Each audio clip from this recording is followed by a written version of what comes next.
advanced Facebook marketing. But to be a little more specific, the main goals that we're going to have for tonight is going to be to connect our website up to Facebook.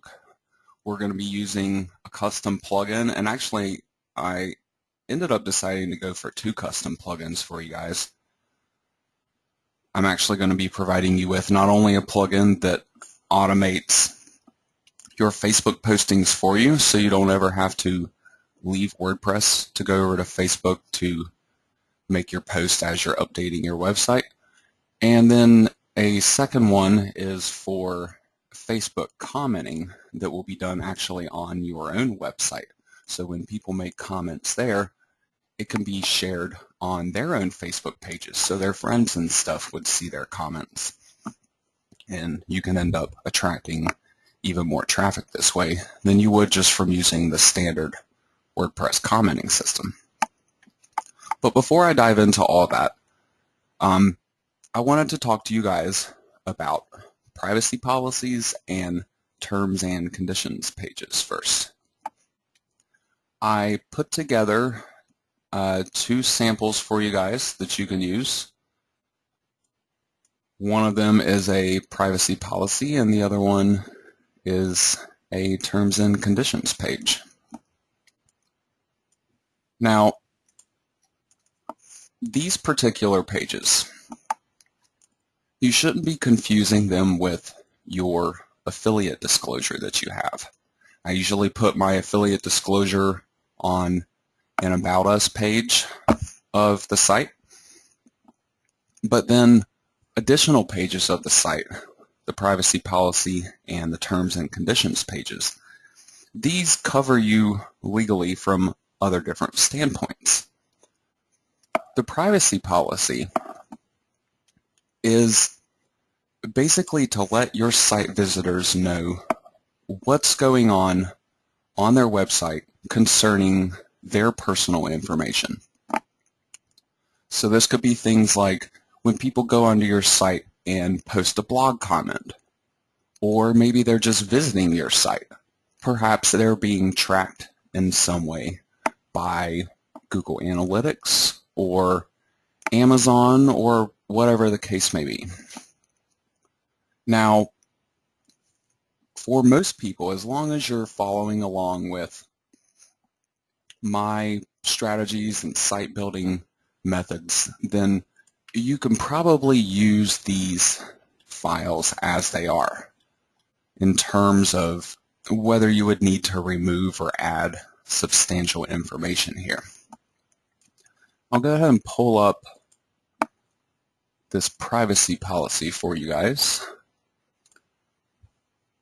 This is simply a text file that you have access to as part of the course materials for this class. And you can simply take this file and select everything that you have in here for the privacy policy. And then you can simply go to your actual website and just create a page for it. So I can just call this privacy policy and simply paste the contents of my page in here. Now you may actually not want to use the first couple words privacy policy there. Now the one thing here that you really need to change is this line in all capital letters right here. It says link to contact page, support system, email address. This is basically just some way that your site visitors can get in touch with you if they need to have some of their personal information removed from your site. Perhaps they've gone through and made comments and stuff and they wanted to contact you to have all that removed. This is how they would do that, so you need to give them some kind of a way that they can get in touch with you. It's not horribly important how you give them a way to get in touch with you. Whatever's convenient for you really should work out just fine. You could even point them to a Facebook page, for example, if you wanted them to simply send you a message over there. For my site, I would simply use my support ticket system most likely. I don't like putting an email address of mine directly on the page because you do have web crawlers out there that will go through and scan websites, and any plain text email address that they see on a website, they will pick that up, and you'll end up getting all kinds of junk mail as a result of that. So I try to avoid that and give them some kind of a link, if at all possible, instead of an email address. You can even do things like setting up a contact form. There's all kinds of free plugins that you can find in WordPress that you could create a contact form on your website for and simply link them up to that page if you wish. So this particular page, I actually like to keep the URL to just say privacy. And then I simply publish my page. Now, I need a link up to this page also. Currently, nobody would be able to find this page on my site unless I actually provided them a link to it. But I'm going to go ahead and go through this second file real quick here. This is the terms and conditions page. Now the terms and conditions page, this information is more about kind of like a user agreement. For people to use your website, this is kind of like what they're agreeing to be using it. So this is a little bit more legal mumbo jumbo, more so than the previous file was. And you also need to make a few more adjustments to this particular file. If you see all of these areas throughout the file where I have these greater than and less than symbols surrounding some words in all capital letters, these are all replacement tags. And I've specified each of these tags for you guys in the guidebook for this class, so you can simply go down here to replace. If you're not using Windows and Notepad, you most likely have some type of search and replace feature part of your word processing software. So all you need to do is pick one of these tags to start with, and this is what you're searching for, and you simply want to replace it with the appropriate information for your own site. So site name caps, this is going to be my site name in all capital letters, so just Carbon Fanatic. So I simply click on replace all. Now anywhere where that was showing up in this file, it will be replaced by that text. So now I can simply repeat this process a couple more times for each of the different tags that are here. There's actually 4 of them in this file. The next one is site domain. This one, I'm going to put in my site domain with the .com on the end of it, and I replace that. Next up, I also have site name. This is the same thing again, the name of my site, but it's not using all capital letters because this is going to go within some of these standard paragraphs of text, like right up here. So I replace all these, and my final one is site contact. This is just like what I was doing previously with the privacy policy page. So now I simply give them a place that they could go and contact me. So now that I have done each of these 4 replacements in this file is customized and ready to be loaded onto my website. So now I can simply return to my site and go to Add New and simply paste the content into my page here. Now, once I have these two pages done, then I can link up to them. There's really all different kinds of places you can choose to do this. Let me jump over here to my live site. You could put these up here in the main menu if you want. You could put them as sidebar links, or you can also put them all the way down at the bottom of the page in the footer here with the link to your own website if you would like. It really doesn't matter. You could even put them in all those different places if you would like. Since I'm not using a whole lot up here in my main menu, I think that would be a good place for them to go on this particular site. So I'm simply going to go into the menu that I'm using for this site and click on Privacy Policy and Terms and Conditions. Add those pages to my menu. And then I simply save my changes. So now I have my privacy policy and my terms and conditions pages directly linked up on this site. So now anybody can access these easily.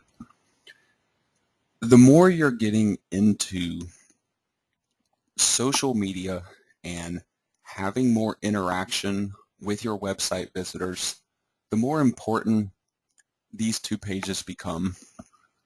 If you're just building some type of standard affiliate site where you're building some static pages on there, you're not soliciting comments, you're not interacting with social media and things of that nature, you can get away with using a lot less for these pages. And in fact, I've had sites that have run for 5 years or more that don't even have these pages on them at all. And absolutely nothing has come as a result of that. But it doesn't mean that you should completely avoid them. What you should do, though, is consider each site on a case-by-case basis and determine exactly what it is that you're doing on that site so you can figure out what kind of information from these files would relate. I wanted to at least point out for your standard affiliate sites where you're not having all that extra interaction, your privacy policy page here could probably be left as it is. The main difference would be on your terms and conditions page. The terms and conditions here, some of this applies to using the actual website itself. And a lot of this simply wouldn't matter if you weren't having that interaction with people. You would still want to have like your copyright notices on here. But other than that, you could really avoid a lot of the terms and conditions page. The only thing on the privacy policy page that would need to be tossed out would be references to the blog commenting stuff. Basically, everything right up here at the top kind of refers to the blog commenting. So if you weren't doing that on an affiliate site, then you could simply just remove this information. And you may not need to give them a way to contact you to remove personal information in that case. So I at least just wanted to point out those couple of differences in how these things could possibly change from one site to the next. And it's possible that you guys may end up wanting to use some other services beyond those that I teach, and that's quite okay. Just consider whether those sites are doing anything through your website that would actually need to be addressed in these pages here. For example, using Google Analytics, Analytics uses cookies, and so I simply disclose that information here. So if you are using another service that puts some kind of tracking cookie on your website visitors, then you simply want to disclose that information right here. But in a lot of cases, though, I don't think a lot of you guys will have to actually be making these adjustments, though. So now I want to move on to the actual Facebook portion of tonight's class. The main goal here with my Facebook strategy, I'm kind of looking to achieve 3 things here. I want to attract new Facebook traffic and also new Google traffic. This could be Google traffic actually coming into Facebook and not just to my own website. I also want to build a loyal reader base of fans from both Facebook and also off of my website itself. And then I also want to have constant contact with my loyal readers, so then I can easily drive traffic to the new post that I create on my site, especially when I go and create a new advertising post. So I don't have to sit around and wait for traffic to trickle into that post. I can simply drive a larger number of people to it all at one time. So when it comes to using Facebook to try to accomplish these goals, there's actually a lot of different things that you can do. I want to go into a little more detail about some of these, and I'll even be continuing on in the next class with teaching you guys even more of these strategies. The first one, though, and kind of the backbone of this entire class, is to have a fan page on Facebook. So I have a Carbon Fanatic fan page here that I have created. Now, I've taught how to create these fan pages in previous Facebook training that I've done, so I didn't want to spend a lot of time rehashing that information for you here. But instead, what I want to do is get into kind of some of the more advanced topics. Now, right here, you can see a Facebook post that I've made on this fan page here. I have some text up here at the top, and I have the image from my post, I have a title, and I have an additional description.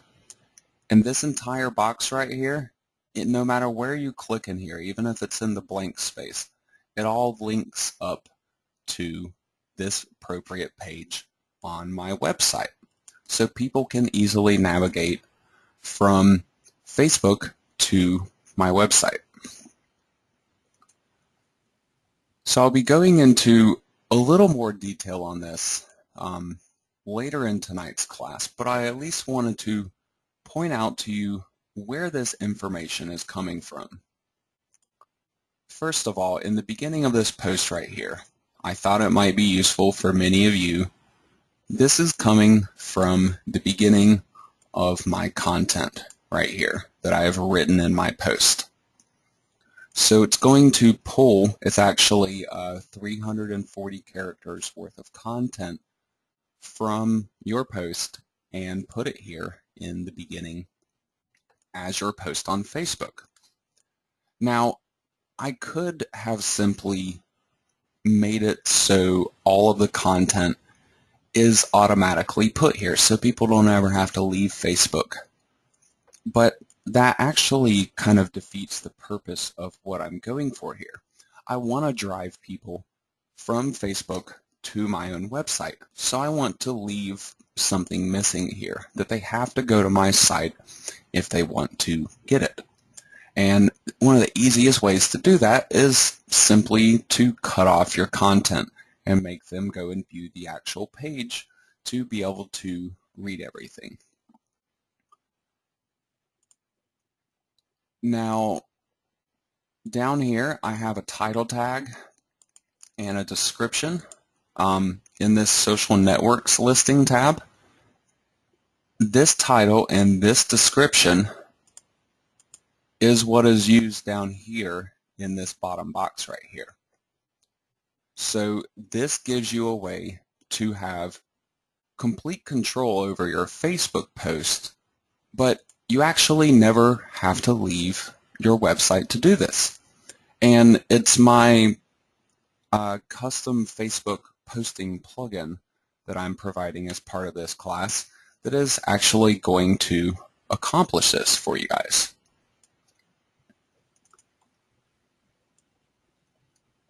So now, with these automated posts that we're making here, I have some recommendations for you in terms of what you should kind of be going for with your writing. Now, I'm going to break down each of these different sections here for you.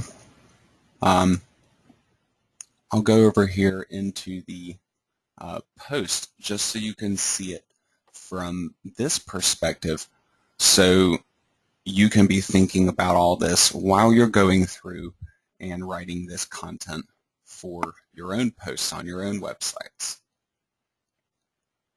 So to start with, the post excerpt. Up here at the beginning, as I was telling you before, this comes directly from the beginning content of my post. And the actual amount that's going to be pulled in here is not a certain number of words or sentences or paragraphs, but it's a certain number of characters, 330 or 340 characters, I believe. So what you want to keep in mind is that all of the content from this page is not going to be showing up on Facebook, but some of it will be. So when you're going through and writing your post, what you want to be careful about is that in the first couple of sentences or so, you want to make sure you're thoroughly describing and kind of summarizing what that post is going to be about. Now, this is not only going to help you for Facebook in terms of getting more people to actually click through your listings, but this is actually also going to help you on Google as well when it comes to getting search engine rankings on posts on your own website. Because having that summary of what your post is about in the first couple of sentences ultimately is something that Google puts a lot of focus on when they're looking at your content. So the main thing you want to make sure that you're doing here is, besides the summary, make sure you're not trying to sell things to people here. You don't want to be putting a very marketing-heavy type of language in your content. That should be reserved for your ad post.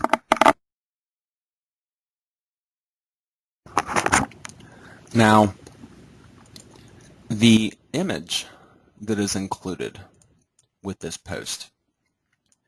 This image is the featured image that we have included on our post here on our website.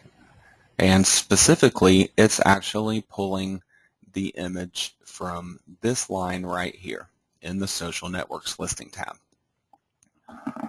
So if for some reason you have created a post that perhaps has multiple pictures in it, you can choose which of those pictures is going to end up being used on not only your own website but also on Facebook as well by specifying that URL here. Now, one thing in particular that I want to mention about these images. When it comes to the actual image that you're selecting, there's one thing that you kind of need to pay attention to if you ever have any intentions on using Facebook advertising to try to promote the posts on your site. Now, what I'm mainly referring to here, Facebook has a very specific requirement with their images that are part of fan page posts.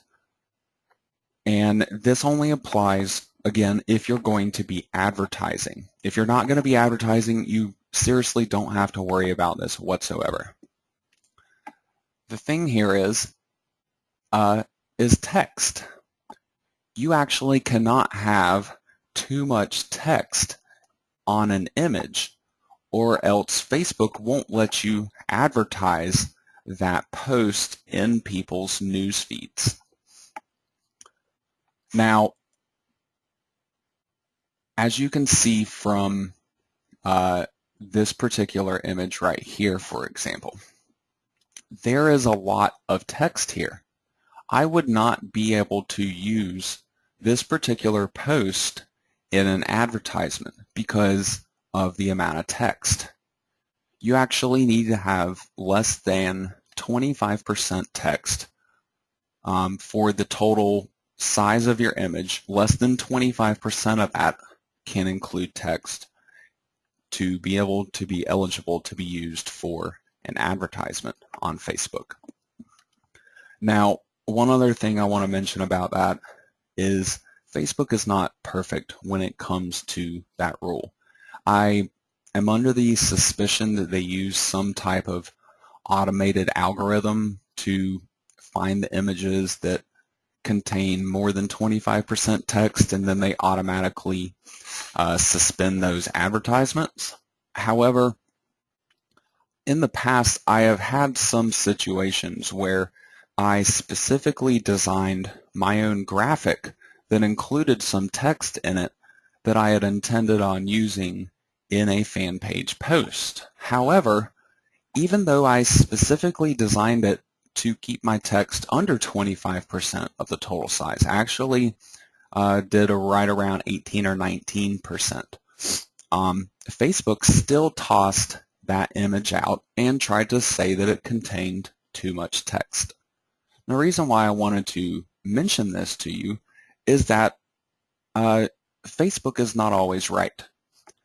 If you receive a message like that in that kind of a situation and you're positive that that's not the case, write them back. They give you information on how you can go about disputing something like that. And it's totally worthwhile if you're positive that you're in the right in that situation. So I simply wrote them back and was just like, hey, I designed this image myself, and I knew the exact dimensions of the image. I knew the exact dimensions of my text area in that image. I didn't have to even tell them those numbers. I just simply pointed out to them that this is a valid image. And then they manually reviewed that image and actually put it, the advertisement, back up live. So I felt like this was an important lesson to pass on to everyone else, because this seems to happen pretty frequently. And just because Facebook immediately says, no, that's not okay, it doesn't necessarily mean that that's really true. So next up here, we have the post title. The post title, again, is getting pulled from the social networks listing tab over here. So this gives us an opportunity, if we would like to customize the title. So we don't have to use the main title of the page. We could put in something customized right here to show up on Facebook instead of the actual title of the page. So I wanted to point this out to you guys to recommend to you to do some experimenting here. Even though I try to give you a lot of my recommendations and tell you how I do things myself, it's also important to try to do some experimenting, because every niche out there is different in some way, form, or fashion. And what works perfectly for one may not be the absolute best thing for another. So the best thing you can do is just simply do some experimenting. Don't be afraid to fail in these situations, especially since you're making daily posts on these blogs. If one post that you're experimenting on simply doesn't get a lot of traffic or clicks or doesn't do very well, it's not going to be the end of the world in this situation, because we'll have a new post tomorrow, and so on and so forth. So I feel like this gives us a lot more flexibility with this site designing process than the previous one that I taught all of you. In your actual titles here, you can even do things like give people a call to action. Say, click here to read the rest of this post or something of that nature.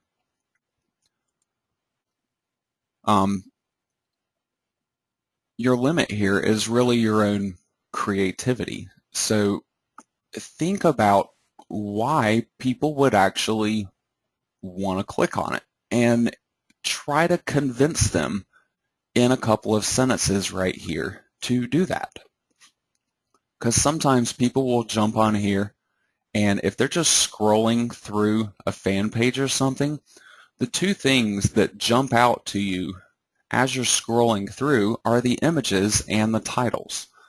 So you want this title to somehow grab their attention, but also to let them know what this post is actually about. Now, when it comes to the description down below here, we want to do pretty much the same thing here. We can do some experimenting, including some call to actions right here. And we also want to essentially be summarizing what our post is about to try to pull people in to get them to actually click on this. Now, there is one thing here that I wanted to be sure to point out to you. The size of these boxes that are created right here actually remain the same from one post to the next. This is important because of the text that you're providing here may or may not actually fit correctly.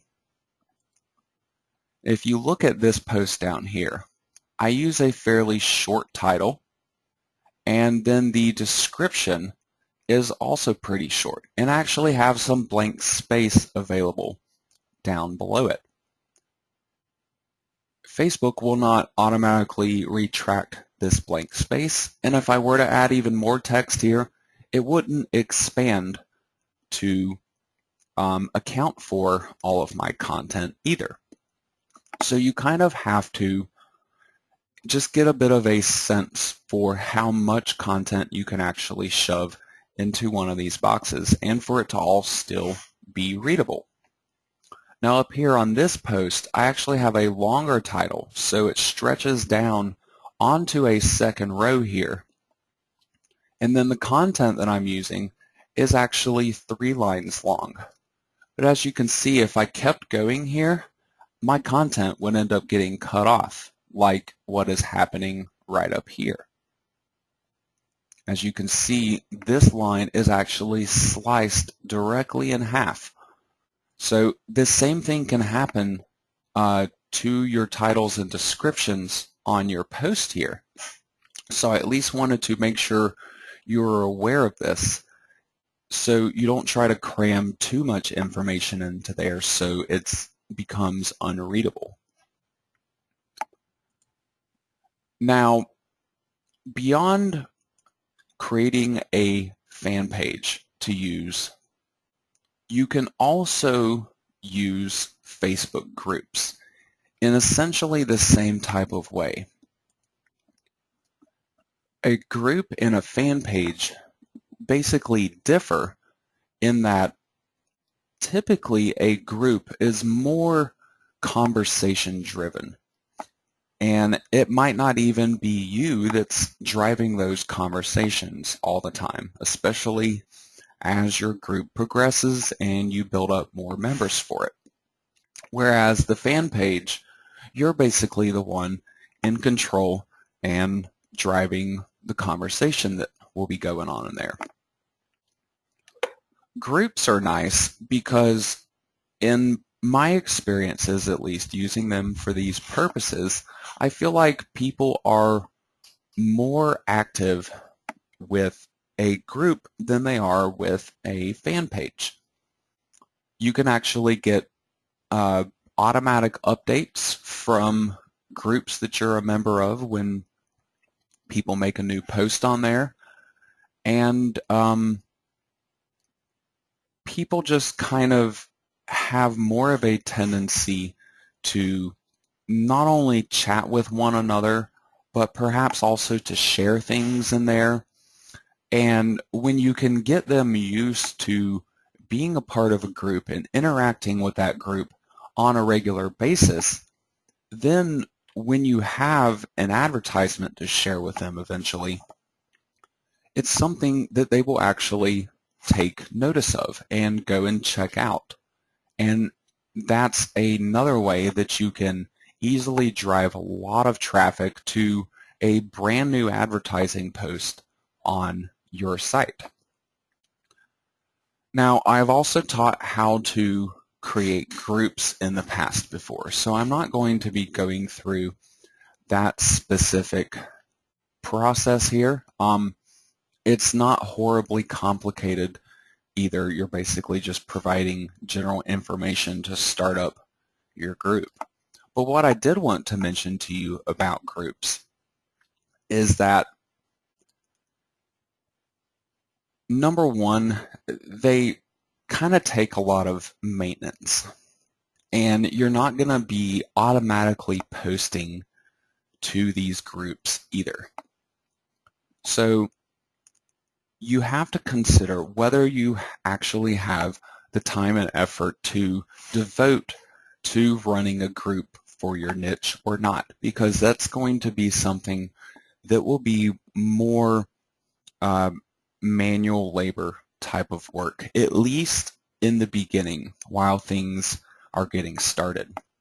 Once you can get built up to a couple of hundred members and they start having decent activity there and maybe even making their own posts and referring their own friends to the group can kind of begin to run itself at that point. But getting up to that point can require a decent amount of work. So I at least wanted to mention all that to you guys. I don't recommend using a group if you don't feel like you would be able to keep up with it and keep things active there. Now, in terms of content that you can post in your group, one of the easiest things that you can do is simply to make reference to your daily posts that you are making on your site. But instead of just simply pointing them to your new post that you've created that day, try to start up a conversation about it inside of your group instead. So that way it's not just about, hey, go look at this page, hey, go look at this page. You know, it's check this out and let's talk about it. And that's how you get people to be active in your group and to make it part of their daily routine. Then you can actually put advertising posts in your group. But make sure you don't do this too early on. You want to build up that group and build up the activity level of your group first before you ever even consider advertising to it. But once you get to that point where perhaps you have a couple of hundred members, which you can actually get to that point a lot quicker than you might think, and you have decent activity levels going on, that's a great time to try to start advertising, but make sure you're doing it kind of in a similar manner to what you're doing on your own website. You don't want to overload them with advertisements and not give them anything else worthwhile to stick around for. So try to keep your content to advertising ratios about the same. I still go for about a 7-to-1, where if you're making a daily content post, make a weekly advertising post on there. Now, when it comes to picking products to advertise in your group, I feel like it works out a little bit better. Instead of just selecting random products that relate to my niche, I try to go for something that feels like there's a purpose to promoting it to my group members. For example, your bestseller list that you have on Amazon, you could give them a weekly update on what the bestsellers are. If you could find new releases in your industry, that's also another great type of product that you could promote there. And also special deals. If you could find gold box deals, and especially the lightning deals when it comes to the holiday season, for example, if you can find some of those lightning deals on Amazon and point those out to people in your group and fan pages and stuff as soon as those things become available, that's really how you turn this strategy into a major, major money earner. That's a good question, Terry. He said, do these rules apply if you join a group? If you're joining a group, in most cases, those groups are not going to allow you to advertise whatsoever. However, what you might be able to do is perhaps promote some of the content posts on your website through the other groups that you join, but try to figure out who the administrator is of that group before you do that, and contact them and just say, hey, I wanted to share this link, or even specifically tell them, hey, this is my website and I thought this would be useful for people, and you want to share this link in his group, and get specific permission ahead of time, because there are a lot of groups that people will simply just go through and join and immediately post an advertisement to it. And I can tell you, from at least with me, whenever that happens on one of my groups, it's an immediate ban and you're gone from the group forever. So I would definitely avoid trying to do things like that if you join other groups. But joining other groups is a good way that you can try to build some new interest for your website, and even possibly for your fan page and your own group, without having to go through a lot of that process yourself. And not only that, next week, or in the next class, I'll be teaching you guys more advertising, or at least some advertising related concepts to this stuff. And you can actually go into those related groups, and instead of advertising to them directly, you can advertise to them in the sidebar of the group instead, by simply getting a list of the user IDs that are in that group, and then you just target an advertisement to those specific users that are a member of that one group. So it kind of gives you a way around that without actually having to put those ads in those other groups. Now, I want to proceed on here to teach you guys how to get all this set up in terms of getting these automated posts running for your site and your fan page. So to start with here, you want to go up to this little gear icon, and what we're going to be doing is creating an app. However, I don't like using this create app link. Actually, just go to manage apps, and this gives you a list of your current apps that you have. And if you want to create a new app, all you have to do is click on create new app right here. And then this simply brings up a window for you to enter in display name, a namespace, and choose category. This information is not horribly important here. You can type in whatever you really want for your display name and your namespace. Your public site users are not going to really end up seeing this stuff, at least not the namespace here. The display name, I just use the same thing as my website name. And finally, for the category, we simply want to choose apps for pages, and then click on the create app button. Now, I actually have this app already created right here, and so I'm going to go into the app instead of creating a new one.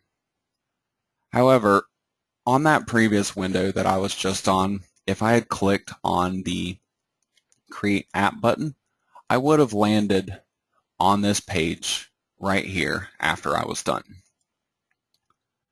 Now to start with, I have this app ID and my app secret. I'm going to need this information to punch into the plugin on my own website to get all this to connect up. So I want to record this ID, and I also want to record this secret ID. Just click on the show button to actually be able to see it.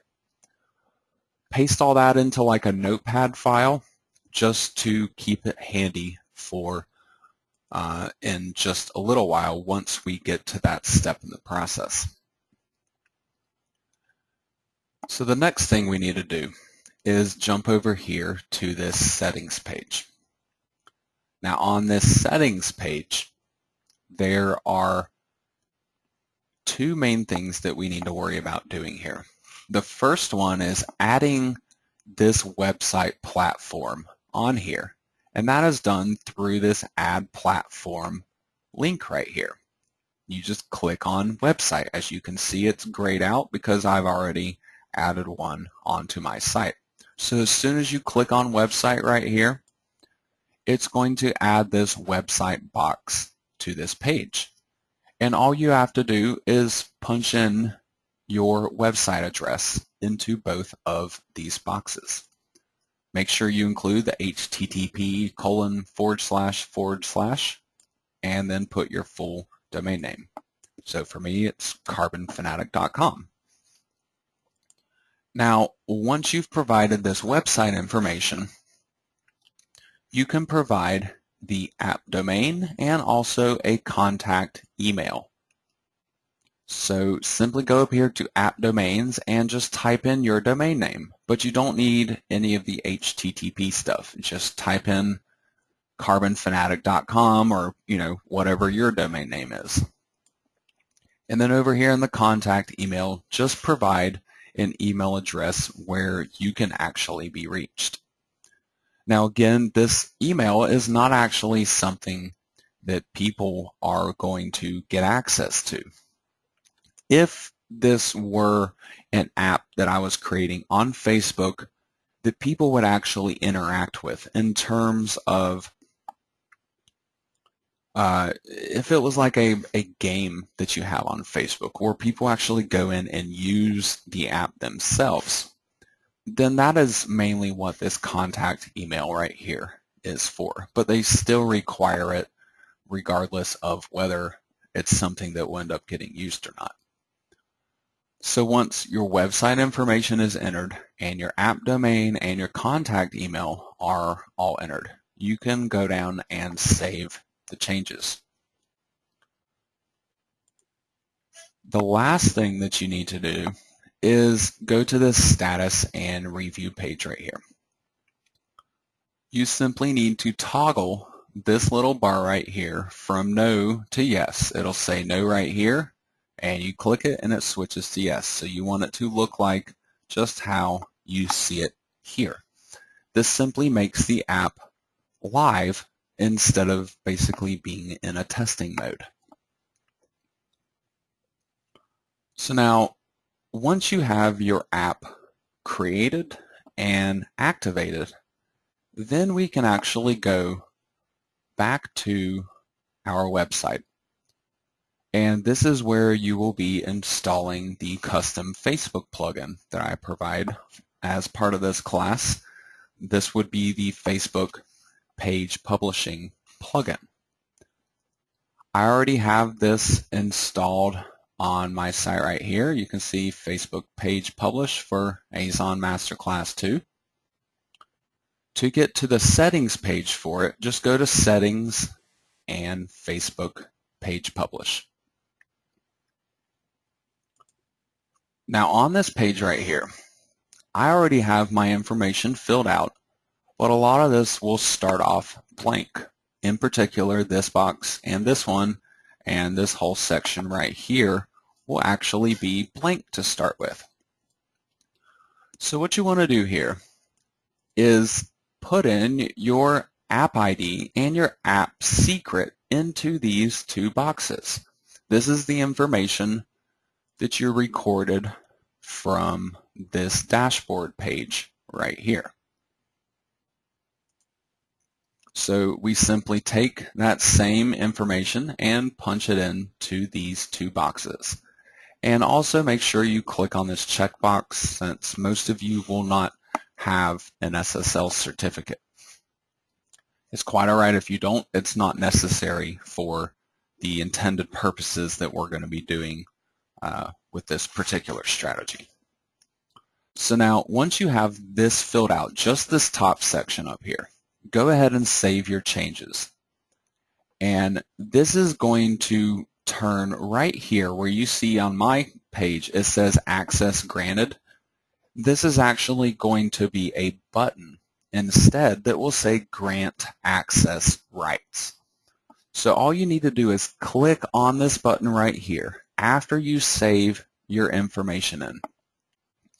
This button is going to take you over to Facebook then. Also make sure you're logged into your Facebook account, but you are likely already logged in since you just created this app over here. So this will jump over to Facebook, and it's then going to request permissions for all the different features that this plugin and the app need access to. And the whole point of this is so the app can post to your fan page for you. So it needs those different permissions to be able to make that happen. Now, when you're going through those permissions pages, there's just 2 or 3 different windows that'll pop up on the Facebook site asking you permission for various things. Read through those pages very, very carefully. I know some of you are concerned about Facebook privacy and possibly sharing these websites that you're building or the fan pages that you're building with your existing Facebook friends, perhaps. All you have to do when you are setting up the permissions for this plugin is simply to limit those to whatever group of friends you want, or select even only me if you don't want anybody else to be able to see it. Now, people will still be able to see it on your fan page, but what that would do is when those posts go through, it will keep it from showing the post to your friends through the news feed, for example, as though it, were a post that you made. Now, once you give all the proper permissions and come back to this page here, this will change over to green text that says access granted. Once you see this, then you can proceed down to the second step here. So once you have done this, this list right here should actually then show up, whereas this list won't actually be here. And as you can see, each of these are links that I can click on. All you have to do is click on the appropriate fan page listed right here, and it'll automatically put the correct ID into this box for you. So you're not actually hunting down and providing this ID. All you're doing is clicking on one of these items right here. Now, we also have this publish by default section down here. In most cases, I simply recommend leaving this at all posts, but just in case there is a post category on your site that you don't want to be sharing as part of this whole strategy, you can exclude that post using this feature right here. So once all of your information is set up on this page, simply save your changes, and this has everything set up now how we need it to where our Facebook posts can automatically get published for us. So then the next thing to do is to simply explain to you how all of this works. So I'm going to jump back over to my post here that I was talking to you about before. Now, I kind of already pointed out the different areas of this page that end up getting pushed over to our fan page as part of our post.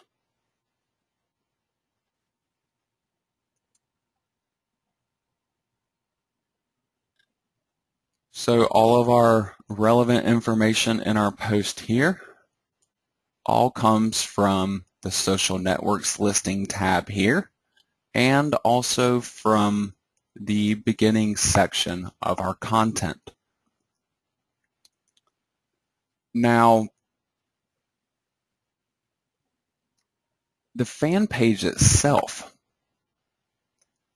you may not actually need to visit it on a regular basis for this reason, because when you're going through creating pages on your site and putting in the Facebook information right here, then you're never actually going to Facebook to worry about these posts. However, even though you could technically never visit Facebook because of this, I still recommend going over to your fan page on a regular basis and making sure that people aren't commenting on your posts that are actually on the fan page itself. So this way you still have a sense of whether things are going on here and whether activity is happening, so you can then interact with people that may be commenting on your fan page.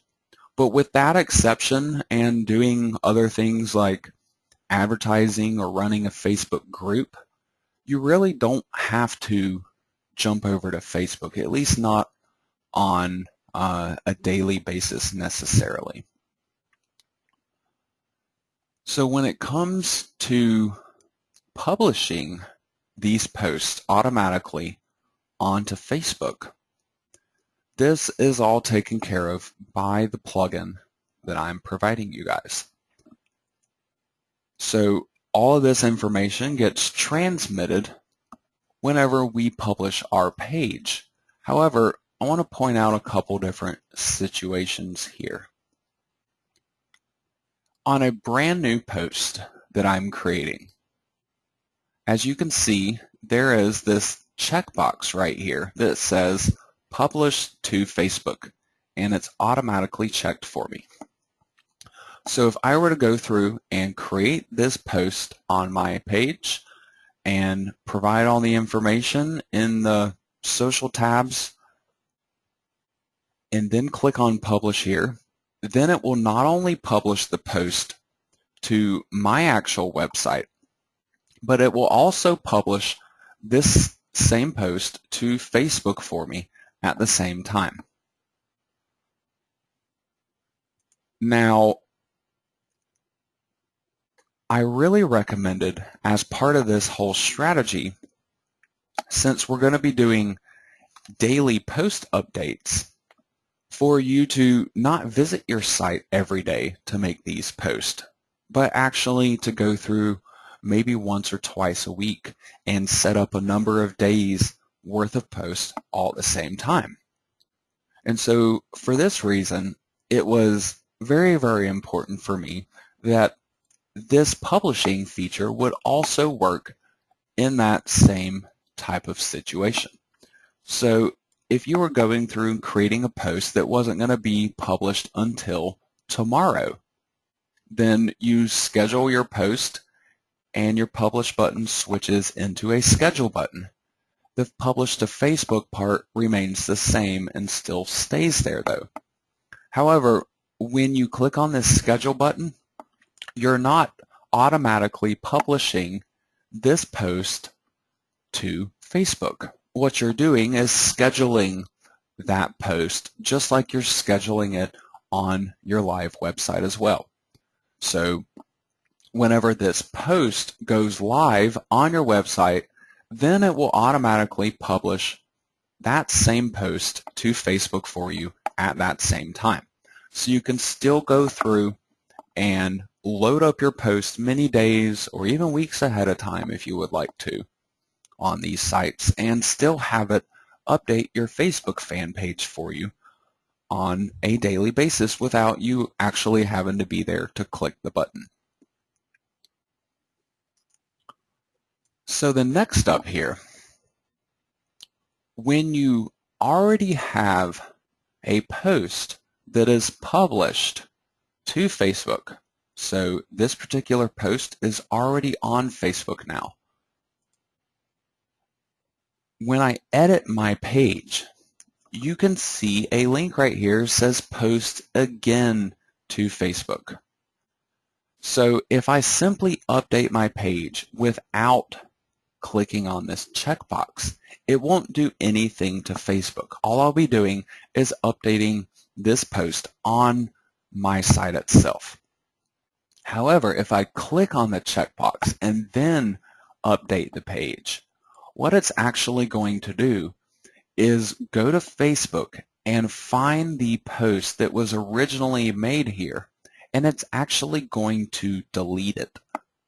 So make sure before you ever do something like this where you're posting again to Facebook, be absolutely positive that the post that's already on Facebook, make sure it's something that you're willing to lose. The main things I'm referring to here are if people have already gone through and liked your post, or you have comments or shares and things that have already happened on this post, you may not want to actually delete it because you would lose all of that. So always keep that in mind before updating. This is really more so a feature that you would use if perhaps you post it to Facebook and then you immediately realize, oops, I made a mistake with it and I need to make an adjustment. Maybe, my content up here wasn't correct or something, or I didn't like the way it displayed. Then you could, immediately post it again to Facebook to update that. But just I wanted to make sure to point that out to you to be careful about that situation, because while it will put that post back onto Facebook, it's going to get rid of the existing one, and then it will simply post a brand new one at the top of your page. So even your dates are going to change. If I were to republish this page right now, it wouldn't tell me it was posted on February the 11th. It would tell me it was posted today on the 15th. Now, when it comes to posts that are already on your website, so I've been writing these posts on this site for the last couple of weeks now, and I just set up this Facebook stuff in the last 4 or 5 days here. So I obviously have a lot of posts that are on my site from before I set up this plugin. Now, I'm not saying you should go through all of your existing posts and publish them over to Facebook, but if there's a couple particular posts that you really think would be good attention grabbers for people, you can go through and edit one of your older posts that's already on your site and simply publish it to Facebook for the first time. As you can see, since this has never been published to Facebook, even though it's published on my site already, it still says that I can publish it to Facebook upon updating. But keep in mind, this automatically gets checked for you. So if you go back and update an older post that was never published to Facebook, it's automatically going to get checked here. So if I wanted to update this but not post it to Facebook, I would want to make sure I deselect this checkbox before I actually click this update button. However, if I wanted this post to now show up on Facebook, I could do that by simply updating this page with just this checkbox clicked, and then it will go ahead and publish that to Facebook for me. Now, before I proceed on from here, I wanted to point out one very particular thing. Do not ever go through your Facebook fan page itself and you have this little drop-down arrow right here where you can actually delete posts from your fan page. Do not ever delete a post from your fan page in this manner unless you have no intentions of ever putting that same post back onto Facebook. If you delete it here and then return to the page on your site and try to tell it to publish it again, you're going to end up with an error because it's basically going to be trying to remove and replace a post on Facebook that no longer exists anymore. So just make sure you do things like that through your own website. If you want to update something, just update it through here. There's no need to delete it off of the fan page. The only reason you would ever want to delete something off of your fan page here is if you wanted that gone from the fan page forever and you had no intentions of ever republishing that post. Then you could go and simply delete it, and it's not going to cause you any problems because you're not going to try to put that same post back up there. So I at least wanted to point that out to you guys so you don't run into any problems with that in the future. Now, the last part of tonight's class involves one more custom plugin that I'm providing for you guys, and this plugin is actually a like and comment plugin, Facebook like and comment too. Now, this is actually another customized plugin. I had not originally intended on providing a second customized Facebook plugin for this class. However, part of what I was doing last night that I had mentioned to you guys earlier was involving this comment plugin, and there were some things that just didn't connect correctly with the page publishing plugin that I'm providing for you guys. So I wanted to go ahead and do a second customized plugin here just to make sure these work out completely correct for you. However, if you should ever want to use this like and comment plugin on a site where you're not going to be using the Facebook page publish plugin, don't use my customized plugin. Just search for this plugin without the 2 on the end of it. Just Facebook like and comment is the original plugin there, and that would be used for a standalone purpose, whereas this second one is something that you would want to use in combination with the page publishing plugin. So I simply wanted to point that out to you before I proceed here. So now, once you have this like and comment plugin activated on your site, we can then go through and set up our settings for it. So down here in settings, we simply go to Facebook like and comment. Now, the first thing I want to point out is this box right here. I use McAfee Virus Scanner, and McAfee actually tells me that there's something not quite right going on with this Facebook login button that's supposed to be showing up right here. I've never actually used it myself, but as you can see, it's blocking this particular page right here. However, this doesn't necessarily mean that there's something wrong going on with this plugin, with whatever it's trying to connect to here. However, it looks like it's connecting up to the original plugin creator's website, and the Facebook login is being done through there.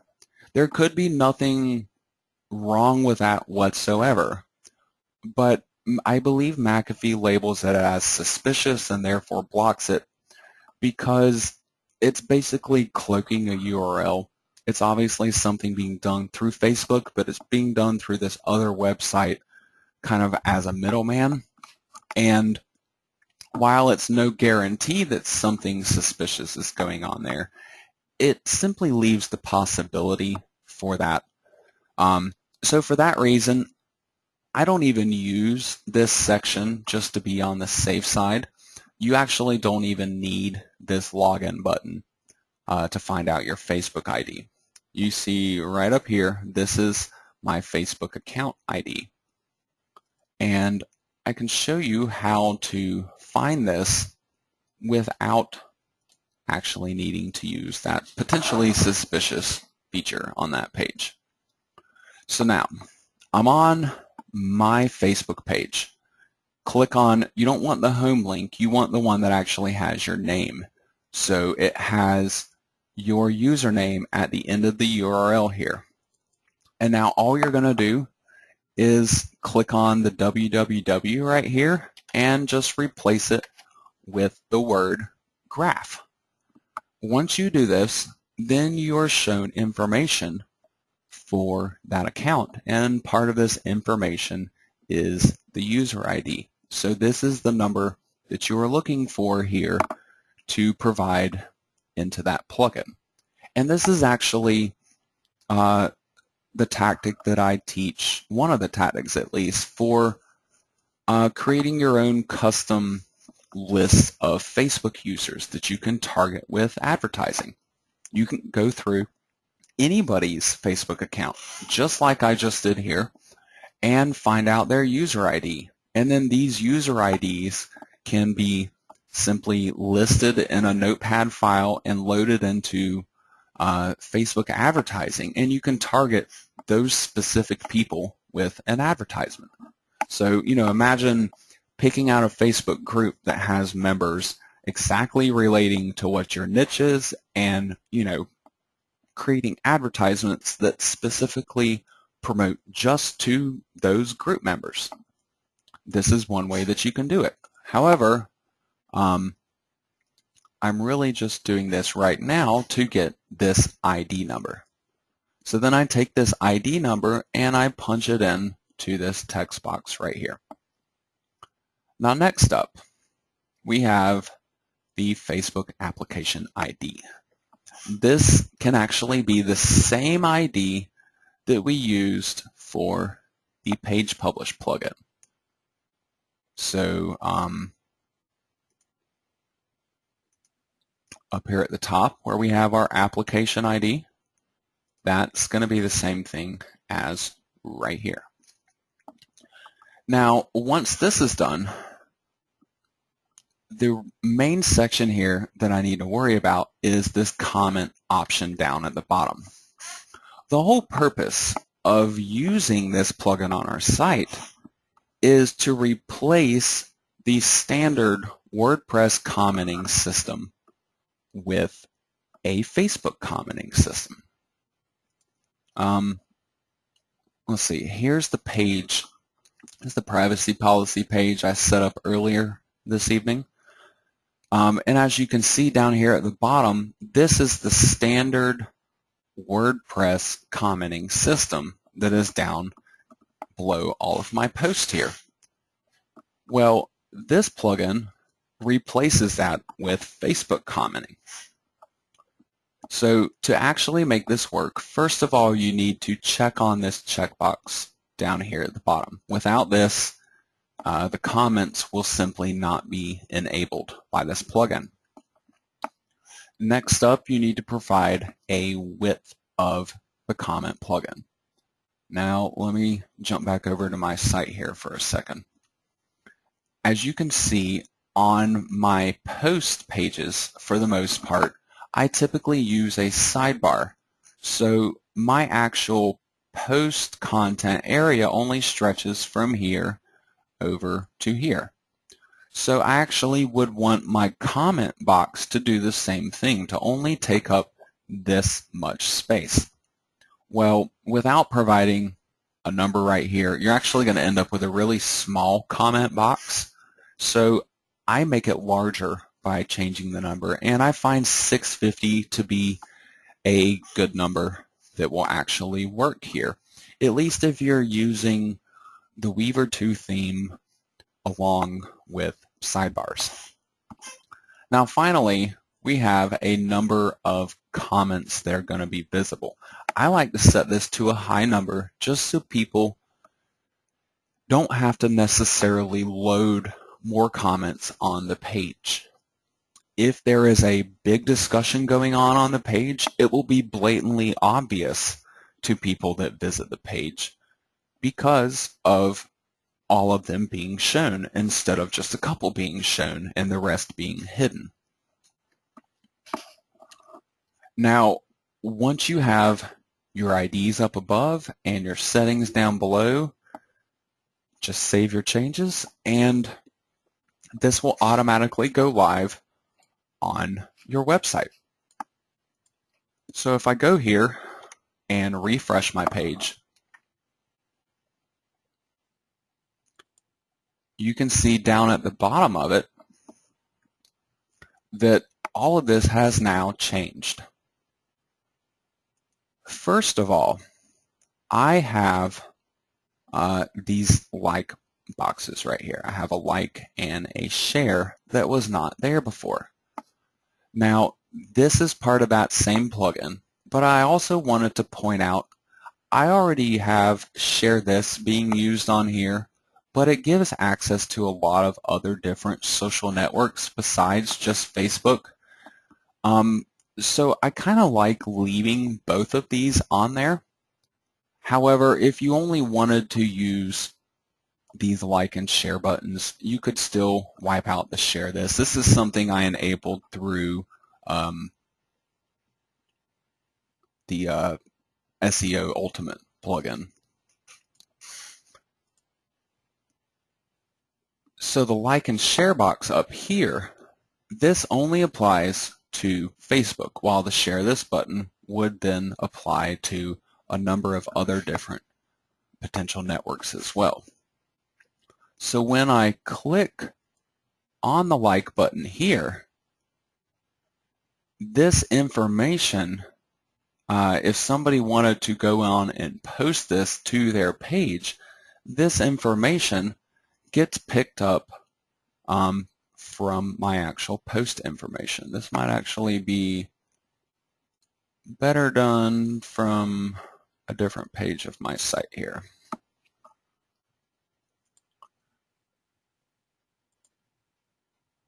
So as you can see, it uses my same image and title and everything to go along with that. And then I could also share it here if I wanted to share instead of just like it. The main point though to this is just kind of an extra, the main purpose to this plugin is this comment box down here. People can go down and comment on the posts that are actually on my site. And not only that, but they can also post that comment to Facebook as well.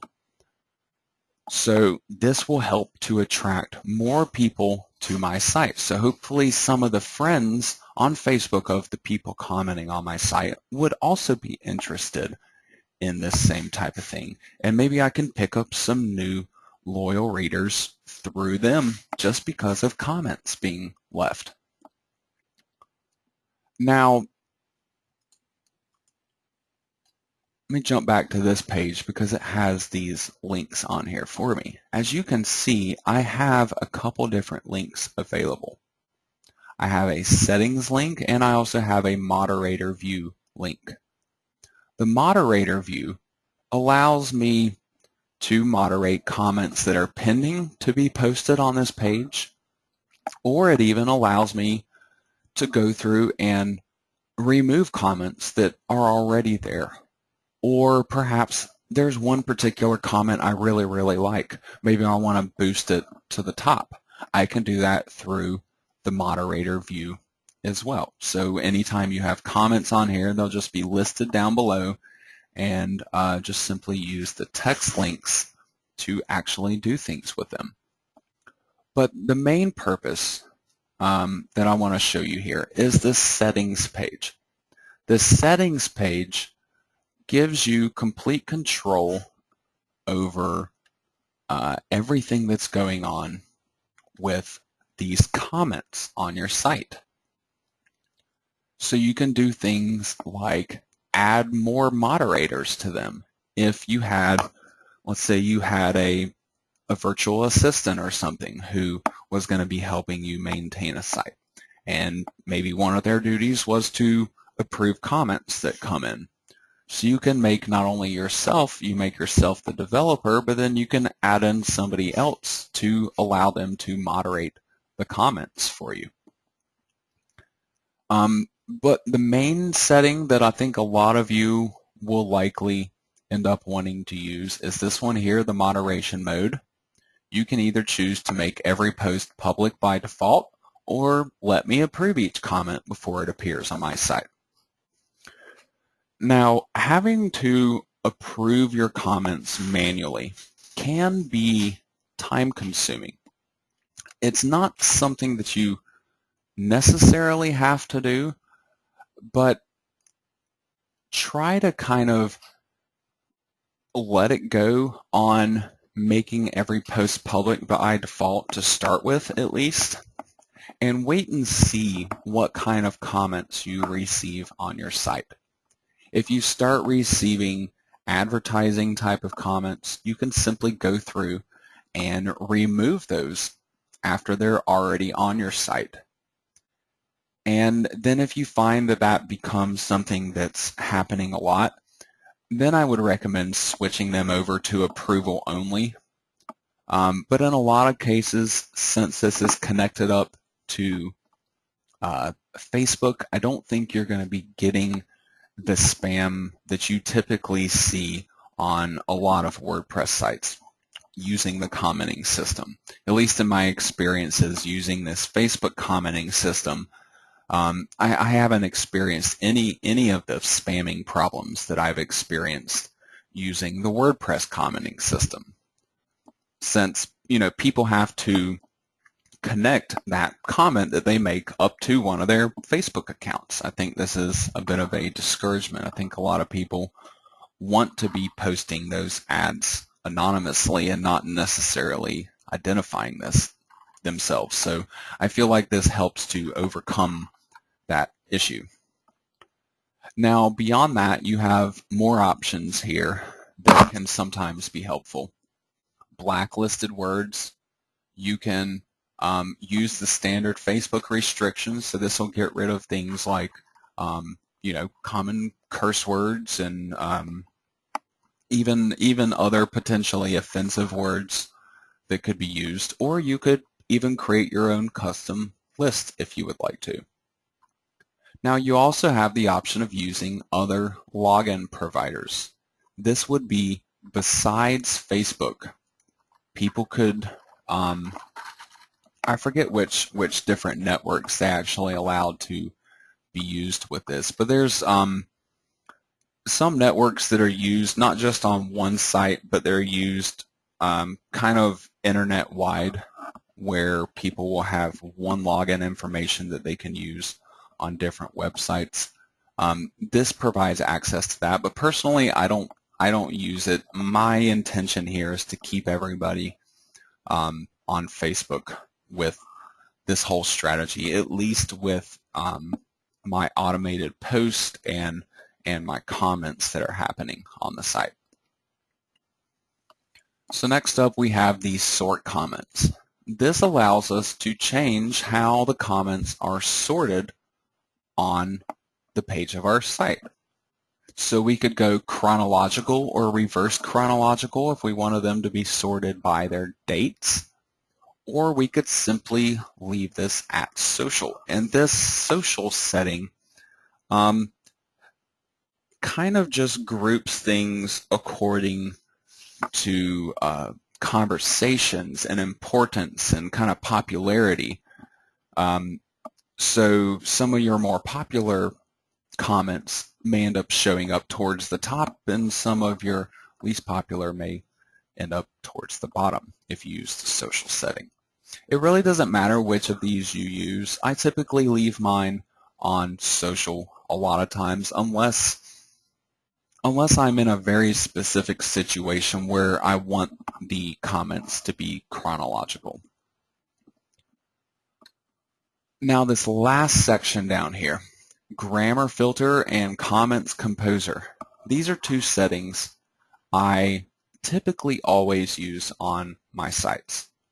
For the grammar filter, I turn this on. This simply corrects common grammar mistakes in people's comments that they're leaving on my site. So this helps to ensure that the comments will actually be readable and to the point where people can visit my site and it'll make sense to them.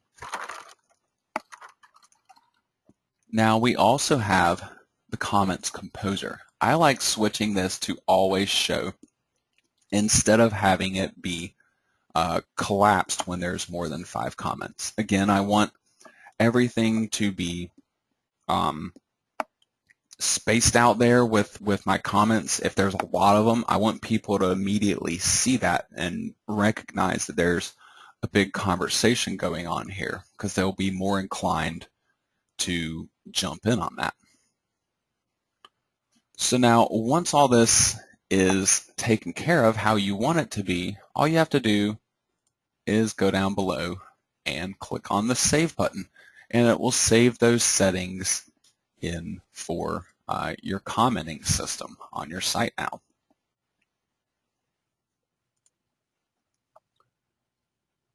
So this whole setup,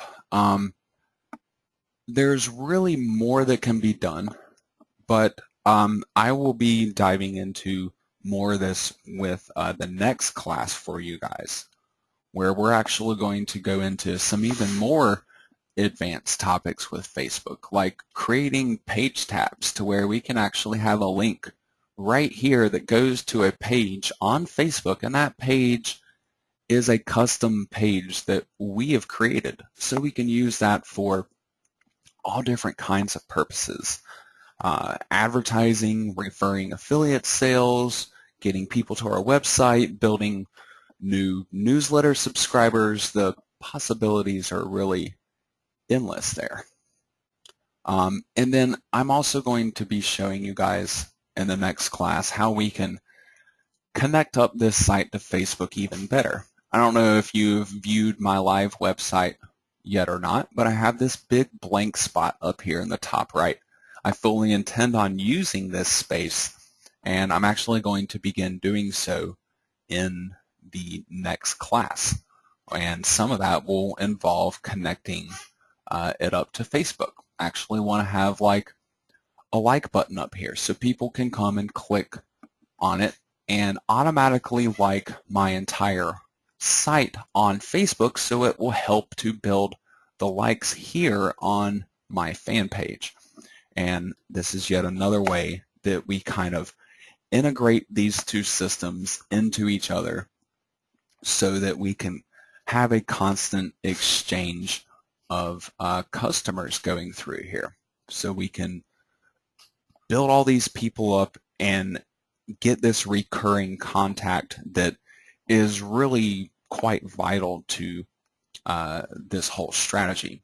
You could still build a blog the same way I've taught you guys how to build it in these classes, but not do any of this social networking stuff. And sure, the blog could still work and be successful. The whole point, though, of connecting it all up to Facebook is to get things moving faster and to give it more potential. That way you're not only relying on Google for your traffic. You get traffic from a number of different sources, and they all come together. And not only that, but you're trying to build up this traffic with, you know, your repeat loyal readers.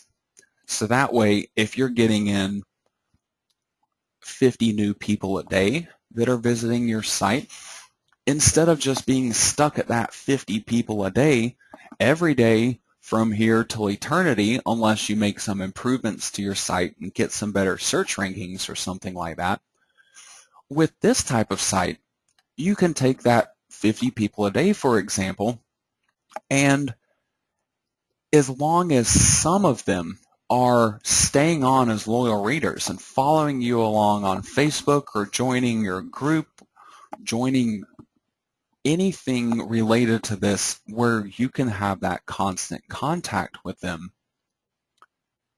then your 50 people a day will begin to grow. You might end up with 55 people the next day and 60 people the day after, and so on and so forth. Yes, Brad, I'm actually just about concluded here. For any of you that have questions on today's class, please feel free to ask any questions you would like.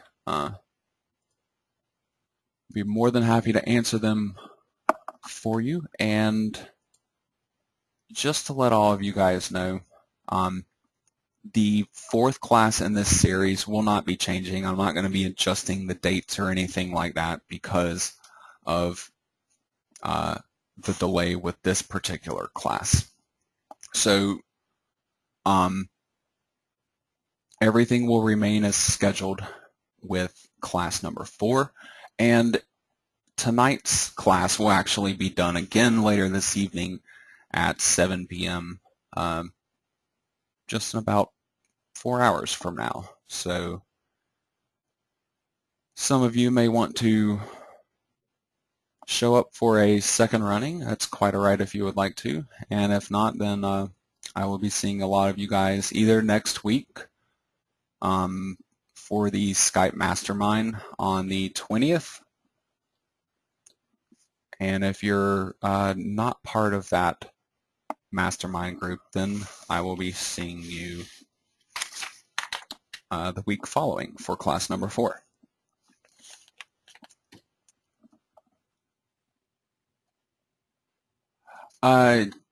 Yes, Terry.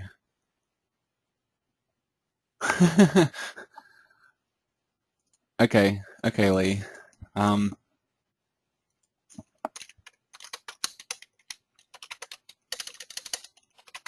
Let's see. Terry, let me add this link in for you.